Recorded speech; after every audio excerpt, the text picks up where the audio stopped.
आप सभी का मेरे यूट्यूब चैनल पर। तो आज का हम लोग का टॉपिक है रेनिस एवं फाई का मॉडल। ठीक है, तो हम लोग देखेंगे इसमें कि रेनिस एवं फाई ने अपने मॉडल में क्या प्रस्तुत किया है, मतलब कि किससे रिलेटेड सिद्धांत दिया है और उस सिद्धांत की क्या क्या मान्यताएं उन्होंने मानी है। ठीक है, तो चलिए स्टार्ट करते हैं।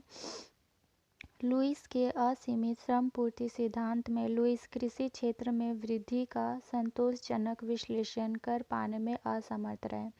इसलिए फाई व रेनिश ने उसके सिद्धांत पर सुधार करने के उद्देश्य से a theory of economic development नामक एक लेख का विश्लेषण किया और पाया कि संक्रमण प्रक्रिया में एक विकासशील अर्थव्यवस्था गतिहीनता की स्थिति में आत्मजनक वृद्धि की ओर जाने की आशा करती है। इनका यह सिद्धांत लुईस के असीमित श्रम पूर्ति सिद्धांत से उत्तम माना जाता है। इस सिद्धांत का संबंध विकासशील श्रम अतिरेक तथा संसाधनहीन अर्थव्यवस्था से है, जिसमें अधिकतर जनसंख्या बेरोजगार है तथा अर्थव्यवस्था में जनसंख्या वृद्धि की समस्या पाई जाती है और अधिक जनसंख्या होने के कारण ज़रूरत न पड़ने पर भी लोग कृषि कार्यों में लगे हुए हैं।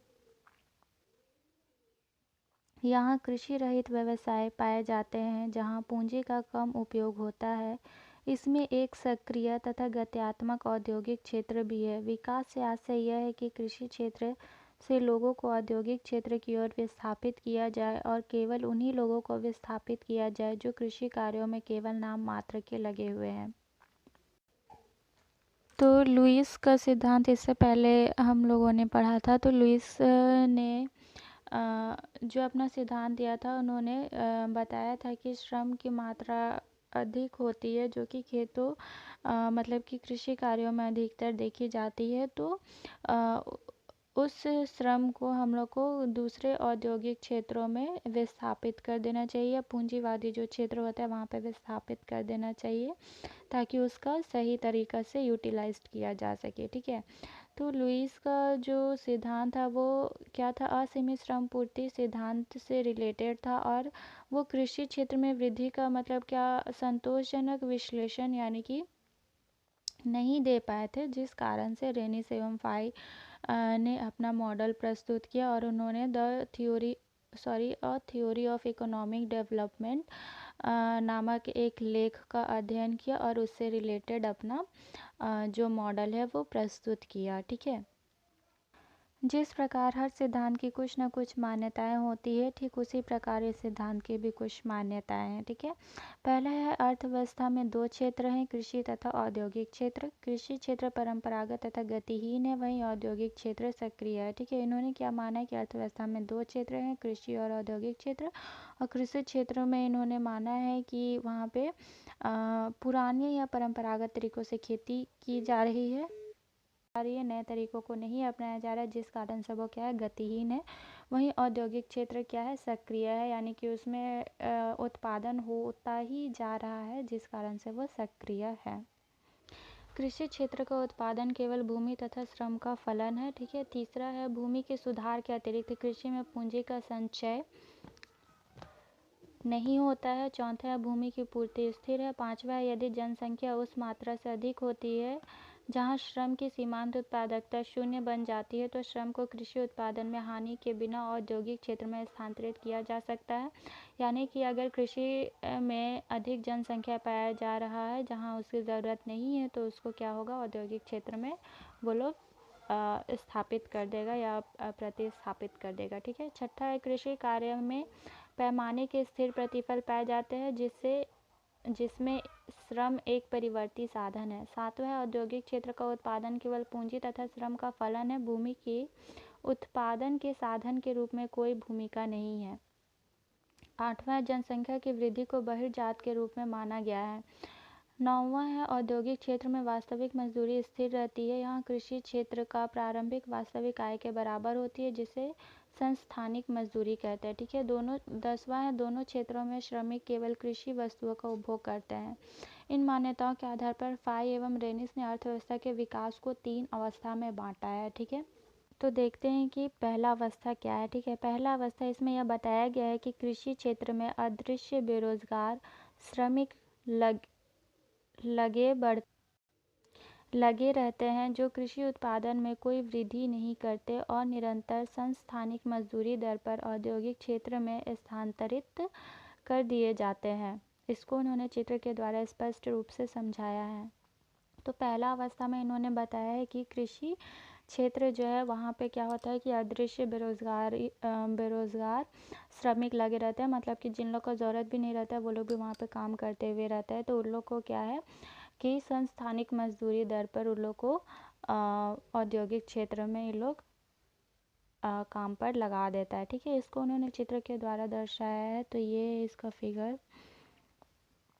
और ये वाई अक्ष है। यहाँ पे दो चित्र लिया गया है, ये ए चित्र है और ये बी चित्र है। ठीक है, और ये वाई अक्ष है जहाँ पे ए चित्र में लैंड को लिया गया, बी चित्र में टोटल आउटपुट को लिया गया, और एक्स अक्ष पर लेबर फोर्स जो कि दोनों के लिए है। ठीक है, ये N1 है, ये N2 है, यहाँ भी N1 N2 लिया गया है और ये कर्व को मिलाया तो यहाँ पे M है, और ये यहाँ से खींचा गया है जो TP है। ठीक है, यहाँ से ये पैरेलल जा रहा है इसका एक्स अक्ष का, और यहाँ से ये लाइन खींचा गया है जो F है। ठीक है, ये इसका पैरेलल है एक्स अक्ष का जिसको C से दर्शाया गया है। ये यहाँ से जा रहा है जो कि R है, और यहाँ से एक कर्व लिया गया है जो A है, और यहाँ पे B लिया गया है। ठीक है, ये यहाँ पे Z है, यहाँ पे O है, और यहाँ पे भी O है। ठीक है, ये C है और ये N है। तो चलिए देखते हैं चित्र से एक्स अक्ष पर लेबर फोर्स तथा वाई अक्ष पर चित्र ए में लैंड तथा चित्र बी में टोटल आउटपुट को दर्शाया गया है। चित्र ए में OR रेखा उत्पादन की अवस्था को दर्शाता है। वक्र ABC कृषि वस्तुओं की उत्पादन परिधि रेखा है। भूमि की मात्रा OZ है जो कि स्थिर है। श्रम ON1 अधिकतम उत्पादन करता है। चित्र बी में TP वक्र श्रम की कुल उत्पादकता को प्रस्तुत करता है। यदि भूमि OZ के साथ ON1 के बाद अधिक श्रम लगाया जाता है तो उत्पादन में कोई वृद्धि नहीं होगी, क्योंकि वक्र TP पर M बिंदु के बाद श्रम की कुल उत्पादकता स्थिर हो जाती है। माना कि ON2 कृषि में लगी कुल श्रम शक्ति है तथा ON1 कार्यरत श्रमिक है तथा N2 अतिरिक्त बेरोजगार श्रमिक है, तो N1 N2 श्रमिकों की संख्या उत्पादन पर कोई प्रभाव नहीं डालती तथा उनका सीमांत भौतिक उत्पादकता वक्र TP बिंदु M के आगे शून्य की ओर चला जाता है। इस प्रकार के श्रमिक अदृश्य बेरोजगार है। ठीक है, तो फिगर के साथ सामने रख करके आप लोग इसको चित्र से जो व्याख्या करते हैं उसको देखिएगा तो सब क्लियर हो जाएगा। ठीक है, द्वितीय अवस्था जो है वह है, द्वितीय अवस्था में कृषि क्षेत्र के उन श्रमिकों को शामिल किया जाता है जो कृषि उत्पादन में वृद्धि तो करते हैं किंतु प्राप्त संस्थानिक मजदूरी से कम उत्पादन करते हैं। ऐसे श्रमिक भी औद्योगिक क्षेत्र में भेज दिए जाते हैं। यदि श्रमिकों का औद्योगिक क्षेत्र में निरंतर स्थानांतरण किया जाता रहे तो अंततः ऐसी स्थिति उत्पन्न होती है जहां खेतिहर श्रमिक संस्थानिक मजदूरी के बराबर उत्पादन करते हैं। ठीक है, तो द्वितीय अवस्था में इन्होंने क्या बताया है कि ऐसे श्रमिकों को इसमें शामिल किया जाता है जो कि क्या होता है, संस्थानिक मजदूरी दर से कम उत्पादन करता है। ठीक है, वो लोग को क्या होता है, औद्योगिक क्षेत्र में भेज दिया जाता है और वहाँ काम पर लगाया जाता है। तो क्या होता है कि जिस कारण ऐसी स्थिति उत्पन्न हो जाती है जहाँ क्या होता है, खेतिहर श्रमिक यानी जो खेती में काम करते थे वो श्रमिक संस्थानिक मजदूरी जो लोग को प्राप्त होता था उसके बराबर उत्पादन करना शुरू कर देता है। ठीक है, तृतीय अवस्था जो है वो क्या है, द्वितीय अवस्था से जुड़ी हुई है। ठीक है, और द्वितीय अवस्था से ही तृतीय अवस्था क्या होती है, प्रारंभ होती है यानी कि स्टार्ट होती है, जो कि उत्कृष्ट की अंतिम स्थिति होती है और आत्मजनक वृद्धि का प्रारंभ है। जबकि खेतिहर मजदूर संस्थानिक मजदूरी से अधिक उत्पादन करने लगते हैं। इस अवस्था में श्रम अतिरेक समाप्त हो जाता है और कृषि का व्यापारीकरण शुरू हो जाता है। ठीक है, तो तृतीय अवस्था में क्या होता है कि श्रम का अतिरेक जो होता है यानी कि श्रम जो अधिक पाया जाता है वो क्या है, सभी लोग रोजगार पर लग जाते हैं जिस कारण श्रम अतिरेक समाप्त हो जाता है और कृषि जो है उसका व्यापारीकरण क्या होता है, मतलब कि उसको व्यापारिक फसलें उगाना स्टार्ट कर देते हैं और उसमें बेचना भी शुरू कर देते हैं जो कि शुरू हो जाता है। ठीक है, फिर द्वितीय तथा तृतीय अवस्था को क्या है, चित्र के द्वारा हम लोग स्पष्ट रूप से समझ सकते हैं। तो चलिए इसका चित्र देखते हैं। तो ये है इसका फिगर, ठीक है। आई होप कि आपको अच्छे से दिख रहा हो, और मैं एक एक करके इसको दिखा देती हूँ ताकि आपका और भी क्लियर तरीके से ये दिखाई दे, ठीक है। तो द्वितीय और तृतीय अवस्था के लिए यहाँ पे 3 फिगर दिखाया गया है। तो ये फर्स्ट फिगर है और तीनों आपस में जुड़ा हुआ है, इसको याद रखिएगा, ठीक है। तो ये फर्स्ट फिगर है, ठीक है, जिसमें वाई अक्ष पे वेज या फिर मार्जिनल आउटपुट को दिखाया गया है, ठीक है। ये पी है, ये P1 है, ये P2 है, और ये वक्र जो है ये नीचे की तरफ गिर रहा है। ये T है, ये H है, और ये Q है, ये W1 है, ठीक है। ये यहाँ बिंदु को क्रॉस करते हुए जा रहा है। ये M है, ये L है, और K है। यहाँ पे लेबर फोर्स को दर्शाया गया है एक्स अक्ष पे, ठीक है। और ये W है और ये O है। यहाँ पे यहाँ तक एक रेखा खींचा गया है, यहाँ से यहाँ तक, ठीक है। और ये यहाँ से डॉटेड लाइन में दर्शाया गया है, ठीक है। अब आते हैं सेकंड चित्र पर। ये कुछ इस तरीका का दिखेगा। ये वाई अक्ष पे लिया गया है एवरेज आउटपुट को, ठीक है, और एक्स अक्ष पे लिया गया है लेबर फोर्स को। यहाँ पे जो ये है वो फेज़ 1 को दर्शाता है, जो ये है वो फेज़ 2 को दर्शाता है, ठीक है। और यहाँ से यहाँ तक जो है वो है फेज़ 3 को दर्शा रहा है, ठीक है। तो यहाँ से यहाँ तक एक लकीर खींचा गया है जो कि ए है और आर है, और ये एस है, ये एम है, ये एल है, ये के है, ठीक है। और यहाँ पे यू है, ठीक है। और यहाँ पे ये यही वाला जो ऊपर से लाइन है वो डॉटेड लाइन में यहाँ पे आके मिल रहा है, ठीक है। और जो मिल रहा है ये ए है, यहाँ से क्रॉस होते हुए यहाँ पे जा रहा है, ठीक है। यहाँ पे डब्ल्यू है, यहाँ पे एन है, क्लियर है। तो अब थर्ड चित्र में आते हैं। तो ये है इसका थर्ड चित्र, ठीक है। ये पूरा है, ये पूरा बॉक्स टाइप से बना हुआ है, ठीक है, ऊपर में भी है। और ये यहाँ से लकीर खींचा गया और यहाँ से इसको अर्धगोला टाइप से शेप दिया गया है, ठीक है। और ये यहाँ पे बी है, ये डी है, ये एफ है। ये जो डॉटेड लाइन में ये ऊपर से फर्स्ट वाला से ही लिया गया है पूरा थर्ड तक, ठीक है। तो ये डॉटेड लाइन में इसीलिए ये तीनों कनेक्टेड है एक दूसरा से, ठीक है। यहाँ पे बी लिया गया, यहाँ डी है, यहाँ पे एफ है, यहाँ पे एम है, एल है, के है, ठीक है। और यहाँ पे ओ है, यहाँ पे टोटल आउटपुट को लिया गया है। और यहाँ पे सी है, यहाँ पे ई है, यहाँ पे जी है। मतलब ये रेखा जो जहाँ जहाँ पे कट रहा है वहाँ पे कुछ भी नाम दिया गया है, ठीक है। यहाँ पे एक्स है, यहाँ पे वाई है, यहाँ पे एन लिया गया है। तब हम लोग देखेंगे चित्र से। चित्र ए औद्योगिक क्षेत्र को और चित्र बी तथा चित्र सी कृषि क्षेत्र को दर्शाते हैं, ठीक है। चित्र को स्पष्ट रूप से समझने के लिए इसको हम लोग नीचे से ऊपर की ओर व्याख्या करेंगे, ठीक है। पहले चित्र सी को देखेंगे, फिर बी को, फिर ए को देखेंगे, ठीक है। तो पहले हम लोग चित्र सी में देखेंगे ओ एन श्रम शक्ति तथा ओ से नीचे की ओर अर्थात ओ वाई कृषि उत्पादन को दर्शाता है। ओ सी एक्स कृषि क्षेत्र की कुल भौगोलिक उत्पादकता का वक्र है। और एम एन श्रम की सीमांत उत्पादकता 0 है, अतः एम एन अतिरेक श्रम है जिसे औद्योगिक क्षेत्र की ओर हस्तांतरित किया जाएगा, ठीक है। चित्र बी में ओ एन कुल श्रम शक्ति को तथा एन वी औसत उत्पादन को दर्शाता है। एन एम आर यू वक्र श्रम की सीमांत भौतिक उत्पादकता को दर्शाता है। एन डब्ल्यू संस्थानिक मजदूरी है जिस पर कि मजदूरों को इस क्षेत्र में लगाया जाता है। चित्र बी को 3 अवस्था या भागों में बांटा गया है, ठीक है। पहला अवस्था देखेंगे एनएम श्रमिक अदृश्य बेरोजगार है जिसे NMRU वक्र के अंश NM तथा चित्र सी के CX तथा चित्र ए में OM में दर्शाया गया है। इन अतिरेक श्रम को NW संस्थानिक मजदूरी पर औद्योगिक क्षेत्र में स्थानांतरित किया जाता है।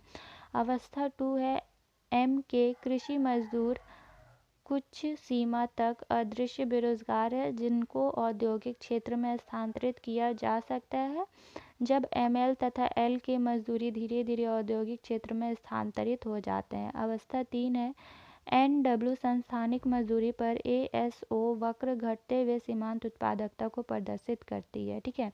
तो ये जो फेज दिखाया गया है चित्र अवस्था 1, 2 और 3, वो ये वाला जो फेज दिख रहा था 1, 2 और ये 3 उसको मतलब एक्सप्लेन किया गया है। ठीक, हम देखेंगे चित्र ए में डब्ल्यू टी एच तथा क्यू श्रम का पूर्ति वक्र है जो ऊपर बढ़ते हुए है। O W one L H तथा के क्यू तथा सामान्य मजदूरी संस्थानिक मजदूरी से अधिक बढ़ जाती है। एम एल तथा एल के मजदूरी धीरे धीरे औद्योगिक क्षेत्र में स्थानांतरित हो जाते हैं।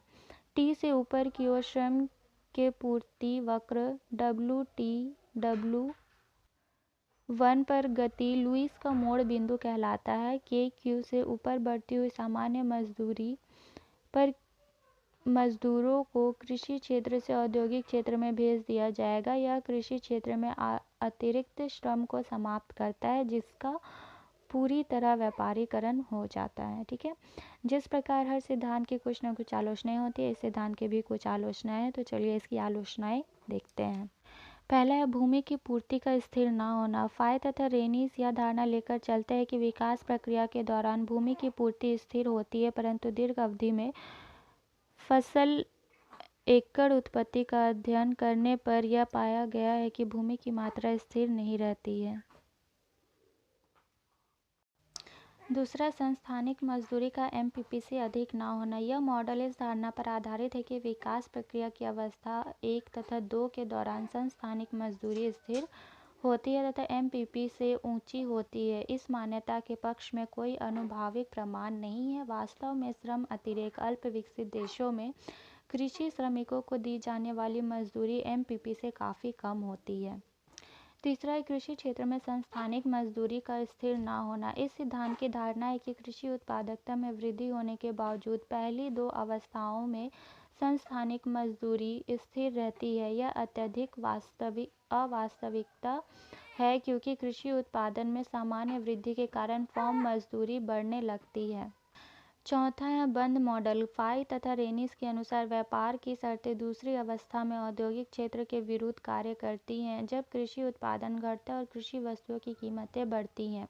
यह विश्लेषण बंद अर्थव्यवस्था की धारणा पर आधारित है जहां विदेशी व्यापार नहीं होता। यह मान्यता गलत है क्योंकि अल्प विकसित देशों में बंद अर्थव्यवस्थाएं न होकर खुली अर्थव्यवस्थाएं हैं जहां कम आने पर कृषि वस्तुओं का आयातित किया जाता है। पांचवा है कृषि का व्यापारीकरण स्फीति को उत्पन्न करता है। इस सिद्धांत के अनुसार जब कृषि क्षेत्र तृतीय अवस्था में प्रवेश करता है तो व्यापारीकरण हो जाता है, व्यापारीकरण या व्यापारीकृत हो जाता है, किंतु अर्थव्यवस्था की सरल आत्मजनक वृद्धि की ओर जाने की संभावनाएं नहीं रहती क्योंकि स्फीतिकारी दबाव उत्पन्न हो जाते हैं। छठा है एमपीपी शून्य नहीं है। फाय तथा रेनिश मानते हैं कि भूमि की स्थिर मात्रा के साथ जनसंख्या का एक बहुत बड़ा आकार होगा जो कि एमपीपी को शून्य बनाएगा। प्रोफेसर सुल्ज इस बात से एमपीपी को शून्य बनाएगा। प्रोफेसर सुल्ज इस बात से सहमत नहीं है कि श्रम अतिरेक अर्थव्यवस्थाओं में एमपीपी शून्य है। उनके अनुसार यदि ऐसा होता है तो संस्थानिक मजदूरी भी शून्य होगी।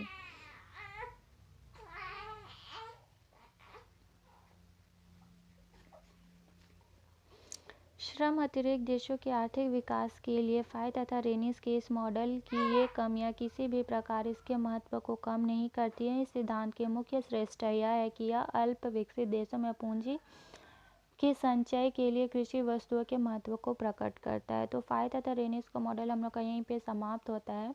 तो आशा करती हूँ आपको ये वीडियो पसंद आया होगा और ये टॉपिक आपको समझ में आया होगा।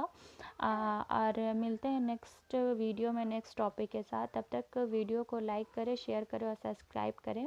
सब्सक्राइब करने पर बहुत मोटिवेशन मिलता है ताकि मैं और भी न्यू टॉपिक आपके लिए बनाऊं। तो प्लीज़ इसको सब्सक्राइब ज़रूर करें और अपने फ्रेंड्स के साथ भी शेयर करें ताकि वो लोग भी इस टॉपिक के बारे में जान पाए। ठीक है, तो थैंक्स फॉर वॉचिंग। मिलते हैं नेक्स्ट वीडियो में नेक्स्ट टॉपिक के साथ। Bye bye.